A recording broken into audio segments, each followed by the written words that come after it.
बोले हाट पिपल्या के मूल नायक आदिनाथ भगवान श्री पार्श्वनाथ भगवान की, समाधि सम्राट आचार्य गुरुवर श्री विद्यासागर जी महाराज की, आचार्य गुरुवर श्री समय सागर जी महाराज की, पाठशाला के प्रेरणा सूत्र श्री निर्णय सागर जी महाराज की। मैं सबसे पहले आवाज दे रही हूँ श्रीमती प्रीति जी छाबड़ा हाट पिपल्या। मुनि श्री के चरणों में बारंबार नमोस्तु नमोस्तु नमोस्तु।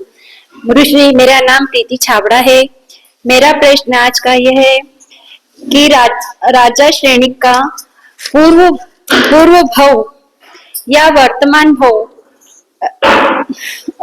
राजा श्रेणी का ऐसा कौन सा क्षयोपम था कि पूर्व भव का ऐसा कौन सा क्षयोपम था या वर्तमान का ऐसा कौन सा क्षयोपम था कि वो महावीर भगवान के समोसरण में जाकर उन्होंने 60,000 प्रश्न किए। राजा शरण्य को लेकर के आज का पहला प्रश्न किया गया है। उसने निश्चित ही महावीर स्वामी के समोसरण में 60,000 प्रश्न किए थे। मगर ये याद रखना, अनादि काल से कोई धर्मात्मा नहीं होता। धर्मात्मा बनने के लिए कहीं ना कहीं पुरुषार्थ होता है। राजा शरण्य तो मिथ्यात्व की भूमिका में रहे और उनकी जीवन संगनी धर्म पत्नी चेलना ने उनको सच्चे धर्म का पाठ पढ़ाया। इसके बाद भी उन्होंने इस तीर मिथ्यात्व कर्म का उदयता पढ़ने का प्रयास नहीं किया, अपितु उन्होंने वीतराग मुनि महाराज का भयंकर उपसर्ग करवाया। 500 शिकारी कुत्ते छोड़े और उन कुत्तों से भी कोई प्रभाव नहीं पड़ा। मुनिराज की वीतराग पर वो शांत हो गए, मरा सांप डाल लिया। ऐसा घोर पाप करके 33 सागर की नरक आई का आश्रम बंद किया। किंतु जब 3 दिन मुनिराज की वीतरागता को देखा, उनकी समता का उन्होंने दृश्य देखा तो भाव बदल गए। जैसे ही मुनि महाराज ने उपसर्ग निवारण करने वाली चेलना को उपसर्ग करने वाले शरण्य को समान रूप से आशीर्वाद दिया तो उसकी श्रद्धा वीतराग मार्ग में बढ़ गई और स्थापित हो गई। इतनी बढ़ गई कि सम्यक दर्शन को प्राप्त कर लिया और बाद में महावीर स्वामी के पादमूल में जाके शरण्य का सम्यक दर्शन चाहे कि सम्यक दर्शन हो गया। ये विशुद्धि मुनिराज के और अरविंद महावीर स्वामी के पुण्य वरुणाओं के परिकर में आकर के संभव हुआ और इसके माध्यम से हम ये नहीं कह सकते कि पूर्व से क्षयोपम होगा। क्षयोपम तो निश्चित था, कहते राजा शरण्य के पुत्र भी बहुत बुद्धिमान थे और ज्येष्ठ पुत्र अभय कुमार उनका मंत्री था और अनेक प्रकार के ऐसी समस्याओं का समाधान करता था, लोग कल्पना नहीं कर सकते। एक बार राजा ने कुपित होकर के प्रजा को बोल दिया, रेत की रस्सी बना के लाना है। गाय की रस्सी, रेत की रस्सी। घबरा गए लोग, रेत की रस्सी बनती है क्या करें? नमोस्तु नमोस्तु नमोस्तु। महाराज श्री, हमारा प्रश्न यह है कि हमारा ऐसा कौन सा पुण्य था कि गुरुदेव श्री विद्यासागर जी के युग में हमारा जन्म हुआ और आने वाली पीढ़ी का ऐसा कौन सा पाप कर्म है कि उन्हें गुरुदेव का सानिध्य नहीं मिल पाएगा। ये तो अपने समझने का नजरिया है, क्या पाप हो क्या पुण्य। अब देखें तो अतीत में तो तीर्थंकर अनंत हुए, उनके समय में भी हमने जन्म लिया। सामान्य केवली हुए तब भी हमारा जन्म हुआ होगा।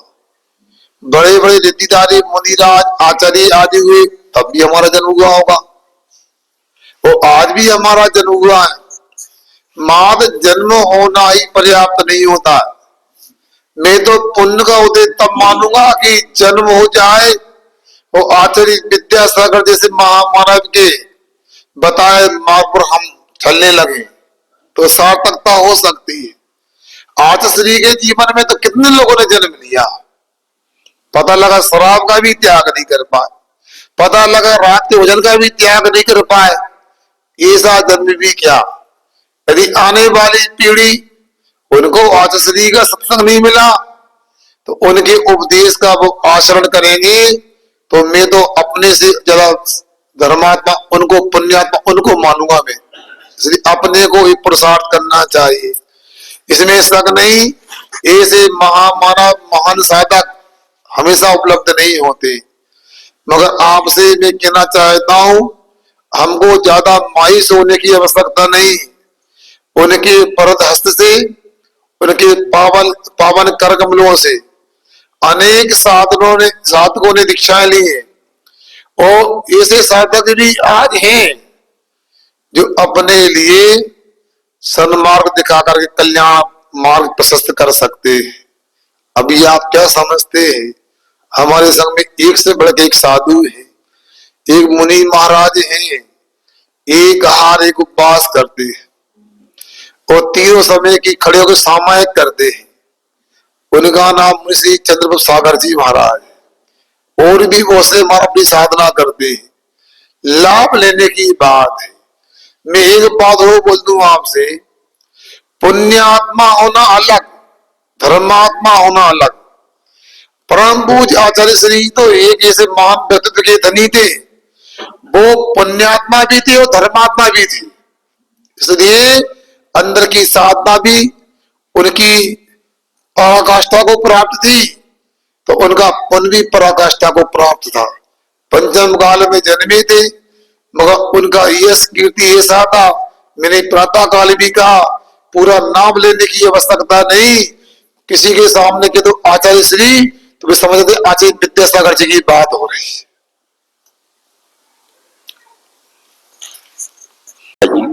नमोस्तु नमोस्तु नमोस्तु। महाराज जी, मेरा प्रश्न है कि हम जब माला फेरते हैं तो हमारा मन क्यों नहीं लगता, इधर उधर क्यों भटकता है, इसका कोई उपाय बताइए महाराज जी। देखिएगा, आप लोग मन के एकाग्र करने का प्रश्न तो कई बार करते हैं, मगर पहले मैं पूछता हूं मन की एकाग्र की बात करते हैं, आपका तन और वचन ये स्थिर है कि नहीं, ये देख लो पहले। मेरे साथ में दीक्षित मुनिश्री प्रचंड सागर जी महाराज हुए जो रायसेन जिले के बेगमगंज के थे। वो कहा करते थे, मन जाए तो जान दे, तू मत जाए शरीर, उतरी यदि कमान तो क्या करेगा तीर, ऐसा बोला करते थे। यदि हमारा मन नहीं भी लग रहा है, रमो काल मन की जाप करो, शरीर से स्थिर हो जाओ और वचन से अच्छा उच्चारण करो, तो मैं तो समझता हूं यदि 100 नंबर का प्रश्न पत्र है और 3 उसमें भाग है, 3 प्रश्न हैं, तो मन का, वचन का और काय का, तीनों का यदि हम मूल्यांकन करें तो यदि 33 नंबर भाई वचन के और शरीर के ले लें तो 34 नंबर ये मन के ले लें। यदि हम वचन से और काया से स्थिर होकर के भी रमो का मंत्र की जाप करते हैं तो आपको 66 नंबर तो प्राप्त हो ही गए। और ऐसा नहीं है कि आप 108 बार रमो का मंत्र की जाप करते हो कि बिल्कुल मन नहीं लगता, कुछ तो लगता होगा ना, उतने नंबर भी प्राप्त होंगे। मगर हम जो पहले कर सकते हैं तो अपने तन को स्थिर करें, अपने वचन को स्थिर करें, फिर मन को स्थिर करने का प्रयास करें। आप लोगों ने रमो का मन को रट लिया है, यथार्थ में जैन कुल में उत्पन्न हो गए हम लोग अभी रमो का मंत्र को पूरी तरह समझ नहीं पाए, इसलिए विसंगति आती है। यदि रमो का मंत्र आप सीधा सीधा पढ़ते हो तो मन कहीं भटक जाता है। देखो मैं रमो का मंत्र पढ़वाता हूं, अनुपूर्वी क्रम से पढ़े ये नियम नहीं, पश्चात अनुपूर्वी यानी पीछे से पढ़े, अथवा यदि तत्रानुपूर्वी क्रम से पढ़े तो आपका मन स्थिर हो सकता है। अब देखिए, नमो सिद्धाणम, नमो अरिहंताणम, नमो उपज्जायाणम, नमो आयरीयाणम, नमो लोहि सभ्यसाउणम। अथवा हो गया कहा नहीं, ये तो मन लगाने की बात है। अब ये इसको बोलते यद तत्रानुपूर्वी। अब पश्चात अनुपूर्वी से देखते हैं, नमो लोहि सभ्यसाउणम, नमो उपज्जायाणम, नमो आयरीयाणम, नमो सिद्धाणम, नमो अरिहंताणम। पढ़ो, मन स्थिर हुआ कि नहीं हुआ है? रहेगा। अब यदि आपको मन नहीं लग रहा तो ऐसा कर सकते हैं आप लोग। देखिए, हाट पिपल्या में 2 मंदिर हैं, कितनी वेदी है? एक मंदिर में 4 और एक में 2 है ना। तो प्रत्येक वेदी पर जाओ, 2-2 कायस्वर करो, 18 बार रमोगौर मंत्र पढ़ो। कितने कायस्वर हो गए? 12 हो गए ना। एक माला हो गई, देखो 108 बार। सम्मेश नगर की यात्रा किए, बाद 24 टोके, प्रत्येक टोक में जाके 1 कायस्वर करो आप, 2 माला हो जाएगी ना। सम्मेश्वर की यात्रा हो जाएगी है बैठे बैठे। बोलो, मन लगेगा नहीं लगेगा बताओ? अपन महर्षि, मेरा प्रश्न यह है कि जैसे गर्मियों के दिनों में जो सिंटेक्स का पानी रहता है ना, वो अच्छा उबल जाता है, गर्म हो जाता है, तो क्या उसको छानने के बाद में क्या वो मतलब जैसे नॉर्मल पानी को छानने के बाद उसकी मर्यादा रहती है, क्या इसकी भी मर्यादा कुछ रहेगी क्या? से ज्यादा उबल गया तो उस हिसाब से कुछ। इन्होंने जो प्रश्न किया है उसको मैं बोलता हूं, सिंटेक्स की टंकी में अर्थात प्लास्टिक की टंकी में पानी भरा है और सूर्य प्रकाश से गर्म हो गया है, तो पक्का मानना वो तो कैंसर की बीमारी के लिए पेय पदार्थ तैयार हो गया है। ऐसी बीमारी, गर्म वस्तु को प्लास्टिक में रखने के बाद खाते हैं तो कैंसर के कारण होती है। सामान प्लास्टिक में पानी रख करके गंद सूंघो आप, फिर ना प्रयोग, प्लास्टिक गिलास पहले पानी सूंघना, गंद कैसी आती है, फिर प्लास्टिक गिलास में भर के सूंघना, कैसी गंद आती है। तत्काल प्रभाव पड़ता है, ठंडे पानी में भी पड़ता तो गर्म में क्या। ये चलन ही ठीक नहीं।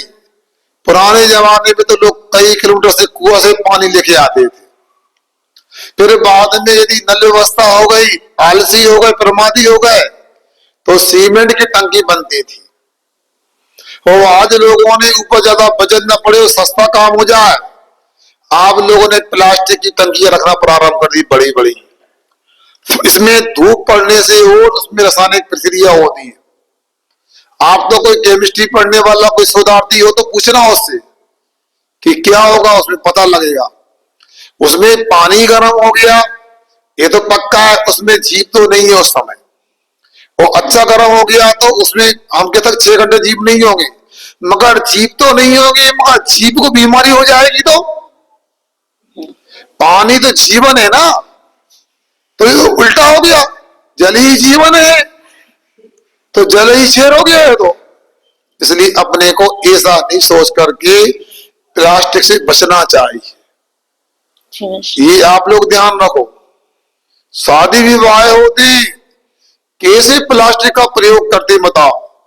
1 गिलास को 10 लोग पी लेते पानी, मगर 10 लोग 10 बार पानी 100 गिलास चाहिए पिलाने, 12 फेंकते हैं। कितना प्रदूषण होता है। सरकारें भी इसी अंती हो गई हैं। प्लास्टिक में सब्जी वाला सब्जी देता उसको चालान कर देती है, जो प्लास्टिक की थैली बनाता मौज करता है। तो कायदे में तो सरकारों को ध्यान देना चाहिए, प्लास्टिक को पूरा बंद करना चाहिए। दैनिक भास्कर अखबार में कहीं हमने पढ़ने मिला था कि 2050 तक समुद्र में इतना प्लास्टिक का कचरा हो जाएगा जितनी मछलियां नहीं है समुद्र में, बताओ। क्या क्या होने वाला है। इसलिए आप लोग अपने स्तर पर प्रदूषण ना हो, पर्यावरण को हानि ना हो, इसका प्रयास करना चाहिए, तभी काम बनेगा। जैन समाज शिक्षित है, 100% साक्षर होती है। आप लोगों को प्लास्टिक का उपयोग नहीं करना चाहिए, एल्यूमिनियम का उपयोग नहीं करना चाहिए। इसलिए वो पानी ठंडे से गर्म हो जाए या ठंडा रहे, वो कम से कम पीने की योग तो नहीं है, इतना कहूंगा। नहाने में लेते तो वो आप समझो। अहिंसा परमो धर्म की जय। नमस्ते। बोधि समाधि परिणाम सिद्धि सामोपलब्धि सिद्धो सिद्धि चित्तान दिदिवस्तुनानि नमस्ते देवी।